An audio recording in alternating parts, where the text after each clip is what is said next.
नमस्कार. सर्वप्रथम परभणी महानगरपालिकेच्या महापौरपदी सय्यद इक्बाल आणि उपमहापौरपदी गणेशजी देशमुख यांची निवड झाल्याबद्दल हार्दिक अभिनंदन. पण जनाब उद्धवजी ठाकरे, जनाब संजय जाधवजी खासदार, आमदार राहुलजी पाटील जनाब, ज्या हिंदुत्वाच्या नावावर तुम्ही आजवर मतदान मागितलं आणि आज तुम्ही सिद्ध करून दाखवलं की तुम्हाला हिंदुत्वाचं काही घेणं देणं नाही.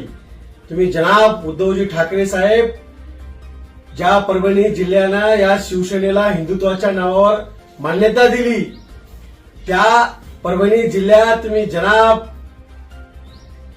महापौर करून स्वतःला सिद्ध करून दाखवलं की तुम्हाला हिंदुत्वाच्या मताची काही गरज नाही.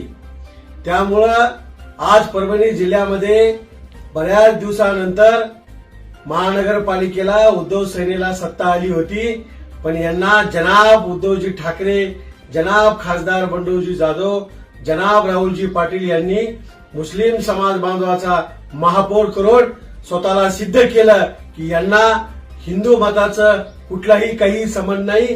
ज्या हिंदुत्वाच्या नावावर हे खासदार आमदार झाले, ज्या शिवसेनेला मान्यता हिंदुत्वाच्या नावावर मिळाली, आज स्वतःला सिद्ध करून दाखवलं की जनाब उद्धवजी ठाकरे. त्यामुळं आता इथून पुढे परभणी जिल्ह्यातील तमाम मायबाप जनता या उद्धव सेनेसोबत तुम्हाला कधी दिसणार नाही.